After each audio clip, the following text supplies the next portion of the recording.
time to tune in. Now another Sports Center, it's a movement. I'm gonna say it was the biggest game on Sunday. Rams versus Bucks. I'm gonna Biggest let you game of take the year. Let's go. NFL landscape just changed. I mean, if you were in agreeing, I don't remember, Adrian, if we were in agreement that the Rams were going to win this game ahead of time. But if you were in that boat, I kind of already assumed this was what was going to happen. But it's different when you assume and you have it in your head, and then when you see it come to fruition and the way it did. I mean, the guys, let's be honest here. 34-24 does not indicate how badly the Rams dominated the Buccaneers. And the Buccaneers are the defending Super Bowl champions, a team that has not lost since they played the Rams, and then back-to-back losses with the Rams and Chiefs. But I said, coming into this game, I said, look, okay, the Buccaneers have a combined record of opponents that they've beaten, 66 and 62. The last 4 games of the season, 2 of which went up against Atlanta Falcons, both of those were coached by that's right, Raheem Morris, who's the defensive coordinator for the Rams. So there was a lot of familiarity there, and I like that going in. But also keep this in mind. This team was really good with Jared Goff, who I am not going to knock on this show. I'm going to tell you right now, I think he's an average to above average quarterback. And Matthew Stafford, I think, proved that he's among the elite. And he's the equalizer, and he changes the game moving forward to with the Rams. And I just can't help but say this because, I got to say this. Can you imagine if they had Todd Gurley back in his prime before the knee injury with this offense? Man, no one would stop them. Jake, don't break my heart like that, bro. I know. Because I got 7 Gurley jerseys sitting downstairs in the closet right now. Don't get me wrong. I still wear them. But, man, it'd be great if I could add one of these beautiful new jerseys, some of the bone, some of the, modern throwback with a Gurley 30 on there. Bro. I hear you. A man could dream, but no, man, I agree with you. I had us winning this game. I wasn't one of these people that was on, Twitter and everything, puffing our chests out like, we about to smack the Tampa Bay Buccaneers. But no, my co-host would tell you, we did preseason predictions, and when we were looking at it, we were looking at the NFC West, and we were looking at NFC South, and I think it's my homeboy, my brother over here, Mike. He was saying, bro, I think the Bucs are going to go undefeated. I said, that's not possible because they're going to lose in week 3. Now, to Mike's credit, in the week 3 prediction show that they did, Mike did change his tune, and he did say that he thought that we were going to win. So he changed his mind just in time to be right. That's what I like about him. Okay, he's a smart brother. He knows you know it when you see it, man. Just talking about this game, Matt Stafford looked electric. He looked electric. I was a little bit worried at first, but it looked like, some of them jitters, man. This is probably one of the biggest games that he's played in. And especially for it just being in week 3, man, you could tell he came up short on D-Jax twice. That broke my heart. And then he overthrew, put a little bit of mustard on there for Cooper Kupp to start off with. One that almost resulted in an interception to Jamel Dean. Thank God it didn't. And we were able to get back on the right track. But I like what I saw out of Sony Michel. Really, really tough running from him. Nothing, no real explosives and stuff, but he got us those yards to keep the defense of Tampa Bay honest. We got a lot of people involved in this one, man. D-Jax, big old 75-yard bomb to open up the half. That was awesome. Big Rig Higgs. Man, they said we were going to miss Gerald Everett. You believe that, Jake? They said we was going to miss him. Okay, so here's the thing with Gerald Everett. Last year, according to Next Gen Stats, he led the league in yards separation, average yards separation for tight ends. Mm-hmm. Now, I'm not shocked that he led the league in that. But here's the thing. It's never been a matter of Gerald Everett getting open. It's been a matter of Gerald Everett coming down with the rock. When you throw it to him, he needs to catch the football. And, we can say all we want. Well, Jared Goff, put it behind him. He got his hand placement all inconsistent, all that. Maybe I'm going to give you that. But then when John Wolford throws a perfect ball against the Arizona Cardinals in the back pylon on the end zone, like perfect fade, and you drop it, it hits you in the hands, and you just drop it. No, I'm done. I like at that moment, I was like, nope, Gerald Everett needs to learn how to catch. And honestly, if he does it in Seattle, he's going to be a dominant player. But really keep this in mind. Tyler Higbee started off the season early on against the Philadelphia Eagles, 37-19 win in that game. They picked off Wentz twice, but the big thing in that game was they got Tyler Higbee going, 3 touchdowns in that one. Everyone forgets about that because, shortly after he gets hurt, and then Gerald Everett comes in, and Tyler Higbee, is rocking the Gronkowski, giant brace on his arm that looks like relatively obnoxious at that point. But really what it was is that Jared Goff wasn't throwing down the field anymore when he came back from injury. He did that early on in the year, lost the confidence to do that, and then Gerald Everett, was the guy that stayed healthy the majority of the season, so he got the rock. But no, it's good to see Higbee involved. You saw some Johnny Munt as well. They didn't throw to him, but I like that they used him as well. He was on the outside when Higbee went down with the injury. But really, this team, it's pick your poison. Do you want to stifle the running attack, and do you want to force Matthew Stafford to have to beat you through the air, or do you want to allow the Rams to, kind of lighten up the box a little bit, allow the Rams to run in fear of giving up the big play to Deshaun Jackson, Van Jefferson, Cooper Kupp, Robert Woods? I mean, the possibilities are really endless because right now, we're sitting here, Tutu Atwell and Jacob Harris. I mean, you and I both know, Adrian, that these guys can play, and it's just they haven't really needed to use them. So, I mean, there's a lot of weapons here. There's a lot to feel good about if you're the Rams. I mean, right now, coming into this game in my Bogan 10, power rankings, I had the Rams at number 1 coming into the season. This one, no different. Rams are number 1.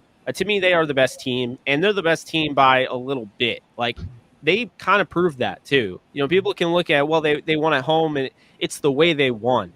I mean, this offense, this is the 3rd game in which Matthew Stafford has worked with this brand new offense, and this defense is only going to get better over time. You can see that they're fine tuning things and everything. So, I mean, really, I was looking at the schedule upcoming. You have Arizona this week. That's SoFi on a short week. You go to Seattle. Seattle does not scare me anymore as far as the home field. Normally the home field advantage there used to be kind of terrifying. Now, I mean, teams are winning there. Last year, they lost to, Colt McCoy and the Giants. So I'm not exactly worried about playing in Seattle. Plus, the Rams beat them in the playoffs in Seattle. But then, you have, Seattle, Arizona. You have Houston coming up. You have the Giants. You have the Lions, and you have the Titans. I mean, you have to like where this is going for the Rams. This is a tough, it's 3-game stretch with the Bucs, the Cardinals, and the Seahawks. But the way they beat the Bucs, why wouldn't they beat the rest of the teams they face? I mean, obviously you have to show up and play the game, but the big thing here with Matthew Stafford that falls on deaf ears and fell on deaf ears when I was trying to tell people this is, Sean McVay's 40-0 undefeated streak when winning at halftime is so impressive, but it's even more impressive that he has 37 of those with Jared Goff. Keep this in mind, Matthew Stafford leads the league over the last 10 years in fourth quarter comebacks because he never led at halftime. So when he was throwing those interceptions, Stat Padford, careless and all that with the football, it was him trying to get a team back in the game. Now when he is in the driver's seat and they're consistently finding ways to grab hold of the lead and hold it going into half, it's going to be wicked hard to stop Matthew Stafford because that was the biggest issue with him. That's what grounded him when he had to force, really press to try to make anything happen when you're down 13, 17, 20. That is the whole issue. So now you kind of throw that away, and especially this Rams defense is ahead of schedule, in my opinion. They're better than I expected. This is the best team in football, guys. And to be honest with you, I don't know if we're going to see any test against them until, later on the season when you're looking at the Niners, the Packers, and, of course, the Ravens, I think the second to last game of the year. Man, talk to me, boys. Jake, go ahead, Mike. No, man, because me and you were talking about it earlier, Soup. So I definitely give respect to the Rams, right?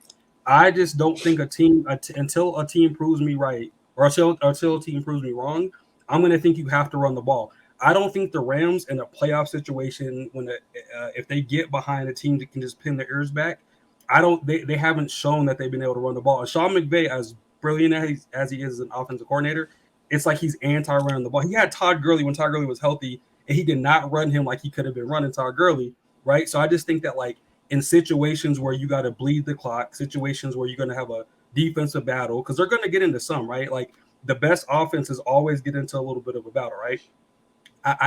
Henderson's a monster. Losing Cam Akers was huge, obviously, so I'm not expecting them to run like they would have ran with Cam Akers. But with that being said, man, like, even today, right? Cowboys, which none of us are fans on here, right? We were talking about this before. They're going to be losing a bunch of games that if Dak's just throwing for 400 yards. The reason they're dominating the Eagles right now is because they're running the ball, right? They're running the ball down their throat. They're at like 150 yards at halftime or something crazy. And their offensive line is just abysmal. I'm talking about Philly.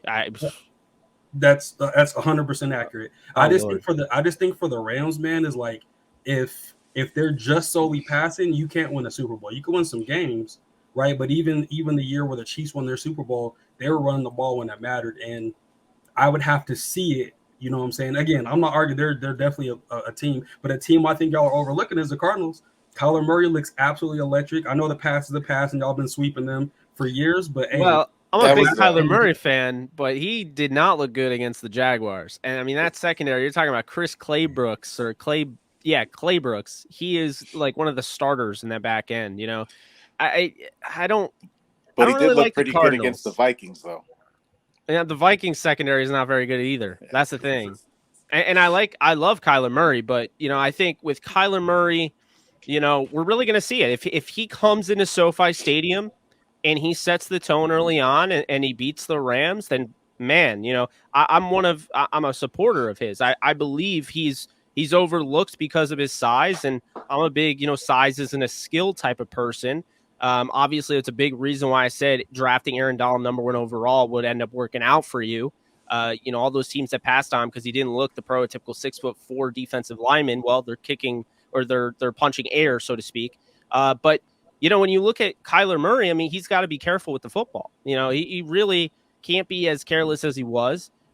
They, you know, end up winning that game 31-19. They went on the road. That's great. You know, the Rams got tested on the road against the Colts. So, you know, it really doesn't matter as long as you went on the road. But I just really haven't been a fan of the way that high-octane offense, that is not sustainable. Whereas the Rams, they are making things happen in the short, intermediate, and deep passing game. And that's the thing. When you look in the passing chart for, you know, Matthew Stafford this season, according to Next Gen Stats, you see the middle of the field, the middle, deep middle, and the middle of the field, the intermediate realm.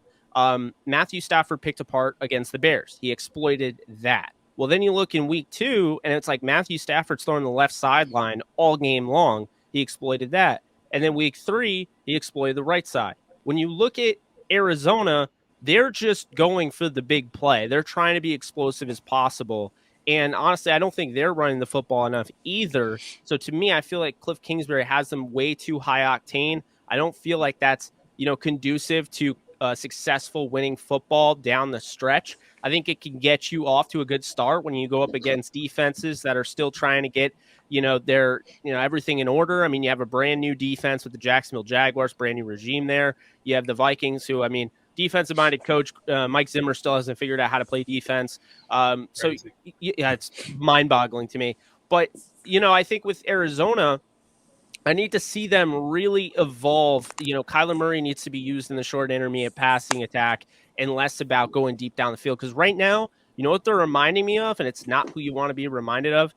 Last year's Seattle Seahawks, when everyone said, let Russ cook, they're constantly like, Russell Wilson is absolutely Super Bowl. Like, you know, people are talking Super Bowl caliber team, and Russell Wilson, you know, MVP candidate. But that defense was an issue. And right now, Arizona, I mean, they started off the season stifling Derrick Henry, but they have not been great against the run since. They haven't been a great defense since. They make a couple splash plays that make you forget about it. But let's call it like it is. You know, the Trevor Lawrence gimme, you know, the what is it? The flea flicker. Yeah, I mean, that pick 6. Yeah, I mean, that was a gimme right there. You know what I mean? You're not going to get that every game. So, you know, I think the Rams are really good as far as, you know, ball control and taking care of the football. And Matthew Stafford really is not forcing things. You know, maybe sometimes he'll get away with one, or, you know, the Cooper Kupp play. I mean, Cooper's got to catch that. That would have been, you know, really tough interception there. They would have been right in the zone to score.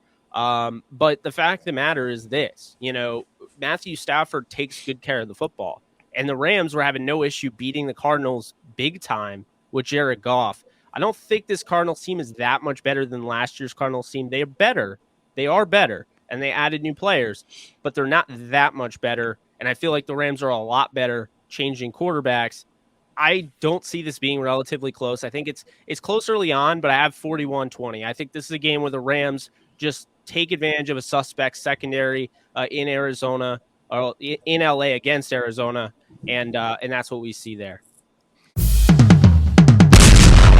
Turn 100 for the touchdown, King Crown, gain inside, leading your town, hit you faster than the sound, bad boy, throw it down, yeah, I'm ill, not my will, don't cop a fill the house, listen to the roaring crowd, drop a light, calm it down, Heisman, all the haters mouth, superhero hit them wow, packing more action than bing, boom, bam, pow, touchdown for the win, we live, subscribe right now.